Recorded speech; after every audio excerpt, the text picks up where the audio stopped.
For designing my ebook, I'll be using Canva. It's the best and easiest design tool you can use for creating anything, whether it's a digital product, a template, or, in this case, an ebook. On my Canva homepage, I'll search for ebook templates. Since I want multiple pages, I can either type ebook or ebook multiple pages in the search bar. Canva will show me a variety of templates I can customize right away. I'll go ahead and select one that fits my needs, then click Customize. This opens the template in Canva's editor, where I can make changes, delete, add, adjust fonts, or switch up the colors to match my style. Just so you know, I've already written all my ebook content in a Word document. That makes this process much easier, because now I'm only focused on design. My job here is simply to copy and paste the right sections of text onto each page in Canva while making sure the layout looks clean and professional. To get started, I'll begin with the ebook cover. I don't need the default design included in the template, so I'll either delete that first page or move it to the end and remove it once I'm done designing everything else. For my cover, I'll be using my own image that I already created instead of the template's built-in design. I'll start by adding a new page here in Canva. Then I'll go over to the Upload section, where I already have the image I want to use for this ebook. Since this is a dating guide for singles, I'll upload the image, place it on the canvas, and resize it so it fits the entire page exactly how I want. Just so you know, I created this image using Leonardo AI, and it was really simple. Let me quickly show you how I did it. On Leonardo, I selected the Flux Dev model. I turned Prompt Enhance off. For the style, I chose Dynamic. For the image dimensions, I customized it to 5x6. Then I added my prompt, basically a short description of the image I wanted Leonardo to generate. After that, I clicked Generate, and Leonardo gave me several options. This only cost me 40 credits out of the free 150 credits Leonardo gives you daily. I picked the image I liked best, downloaded it, and now I'm using it as my ebook cover image. Alright, back to Canva. With the image in place, the next step is to add the text I want for my cover, starting with the ebook title. Now I'll move over to the first page of the template and copy one of the text boxes. I'll paste it onto my cover page, change the font style, and type in the first part of my title, which is dating. I'll also adjust the alignment to the middle so it sits nicely on the page.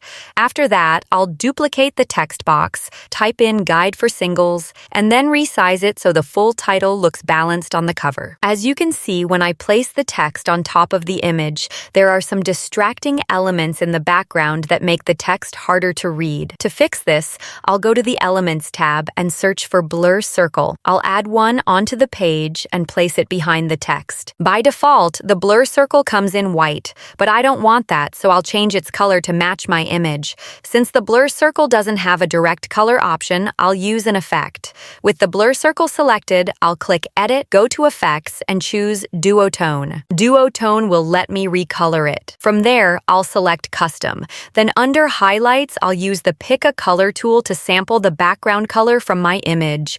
That automatically updates the blur circle to blend with the image while still making the text stand out clearly. This technique allows me to hide those distracting elements in the background so the text stands out clearly. I'll resize the blur circles as needed and place them behind the areas where the text will go. If more distractions remain, I'll simply copy and paste additional blur circles and repeat the same process until the background looks clean. Now the text is much easier to read without feeling cluttered or overpowered. To make it even clearer, I'll change the text color to white. As you can see, the cover design is already starting to come together nicely. Next, I'll go back to the first page of the template, copy the second text box, and use it for my subtitle. I'll resize it, change the alignment, replace the placeholder text with my actual subtitle, and set the color to white as well. Just like before, if there are distracting elements behind the subtitle, I'll use the same blur circle technique to keep the text clear and readable. Finally, I'll make sure everything is aligned properly in the center of the cover so the design looks clean, balanced, and professional. Next, I'll add effects to the text. I'll start by selecting the first text box, clicking on Effects, and applying a shadow. I'll reduce the shadow slightly so it's not too dark, then repeat the same process for the other text. Now I'll move to the lower part of the cover. At the bottom, I'll copy one of the blur circles I used earlier and place it over the image of the man and woman to hide them. This creates a clean space where I can add text that remains visible without being overpowered by the background. This is usually where you can place your name as the author. I'll add mine here, and with that, the ebook cover is complete. The cover design is the part that often takes the most time because it's the first thing people see. It needs to look professional and appealing, and now mine is finished and ready to go. Next, I'll move on to the second page, which will be the table of contents. Before making any edits, I'll duplicate the page so I have a backup in case I make a mistake. That way, I can always go back to the original copy and start again. After duplicating, I'll begin customizing by changing the background color and removing the default elements I don't need. I'll just click on each one and delete it. After clearing out the default elements, I can now replace them with my own design for this page. I'll go to the Elements tab, search for hearts, and choose one that fits well with the style of my ebook. I'll add it to the page and position it where it looks best. Next, I'll add the table of contents. I'll take one of the text boxes, copy everything I've already written in my Word document, and paste it in. Since the text is quite long, I'll reduce the font size and adjust the layout so everything fits neatly on a single page. I prefer not to use numbered lists here, so I'll switch to a dotted list style, which keeps it clean and easy to read. With that, my table of contents page is complete. Now I'll move on to the third page, which starts the main content of the ebook. I'll begin with the introduction. I'll copy the title from my Word document, paste it into this page, and remove any default elements I don't need. Then I'll add the text for the introduction, replacing the placeholder text boxes with my own content. I also swapped out the default image for one that fits my design better. From here, I'll follow the same process for the remaining chapters, adding my titles, pasting in the content, and replacing or deleting anything that doesn't fit. It's really just a matter of switching, changing, and customizing until the entire ebook reflects my content and design. To save time, I won't go step by step on every remaining page since the process is the same. I just repeat it until all the pages are finished. Once I was done, here's the final complete ebook. I really love how it turned out, and that's how I usually create my ebooks in Canva. It's simple and effective. When it comes to exporting, I sometimes download my ebook as a standard PDF so people can easily read or access it. But most of the time, I prefer turning it into a flipbook because it gives readers the feeling of going through a real, physical book. Here's how I do it. I click on Share, then See All, and search for Hazine Flipbooks. Once I select it, I choose the pages I want, click Save, and Canva prepares the design. After processing, it asks whether I want to view it in Hazine Flipbooks. I click Yes, and just like that, my ebook is transformed into an interactive flipbook. This creates a much better reading experience for my audience.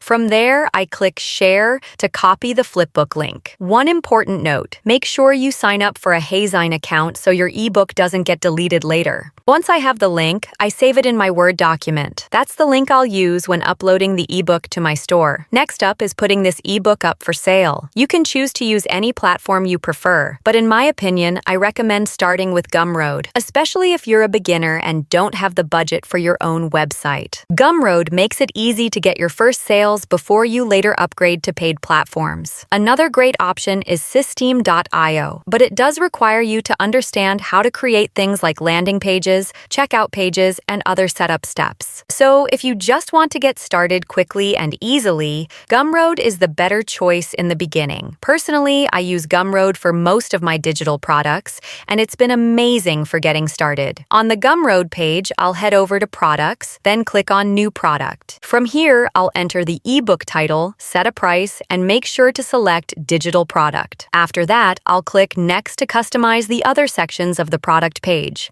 This is where I'll add the ebook description, which I've already prepared. Once that's done, Gumroad will generate a unique URL for this ebook. I can copy that URL and save it somewhere so I'll have it ready to use later when I start marketing the ebook. Next, I'll upload a cover for this ebook. This is basically the first thing people will see when they view view your ebook on Gumroad, so it's important. I already created mine in Canva. Gumroad provides the recommended cover size, so all you need to do is import those dimensions into Canva and design your cover there. You can even create thumbnails afterward to make it look even better. Once the cover is ready, I'll click Save and Continue. I'll leave the rest of the settings as they are and move on. On this next page, I'll upload the actual content I want to sell. Gumroad lets you upload a file directly or add a link. Since I'll be using a link where buyers can access the ebook as a flipbook, I'll add that here. To set it up, I'll write a short message like, "Thank you for your purchase. Click here to access the ebook." I'll then highlight the "Click Here" text, make it bold, and embed the flipbook link into it. After adding the link, I'll click Publish and Continue. And that's it, the final step of uploading your ebook on Gumroad. The whole process is super simple and can take as little as 5 minutes. Once published, I can copy the ebook link, open it, and preview how it looks for buyers. Everything appears neat and professional, and that's exactly how you can upload your ebook to your Gumroad store. Now, the most important part of this whole process is driving traffic to your store. Without traffic, your ebook won't get sales, so marketing is key. The good thing is, you don't need to spend money on paid ads if you don't want to. I personally prefer organic marketing, which simply means using free methods to reach people. To do this, I usually pick one platform to focus on, whether it's Instagram, Facebook, Threads, or any other platform you feel comfortable with. The idea is to create a page that's centered around the main topic of your ebook. From there, you share valuable content that helps your audience, educates them, or gives them tips. And within that content, you softly mention your ebook, showing people how it can solve the exact problem they're struggling with. At the end of the day, it's not just about selling, it's about solving your audience's problems and giving them real value. That's what will make them interested in checking out your ebook and buying it. So thank you so much for watching this video all the way to the end. I hope this gave you some clarity on how I create my ebooks and sell them online. If you've been thinking creating an ebook is too hard or impossible, I hope you can now see it's totally doable. All it takes is for you to take that first step. Open Canva, start putting your ideas together, and create your first ebook. And once you do, come back and let me know how it went. I'd love to hear about your wins and successes. Thanks again for watching. Don't forget to like this video and subscribe if you haven't already. Wishing you all the best, and I hope to see you in my next video.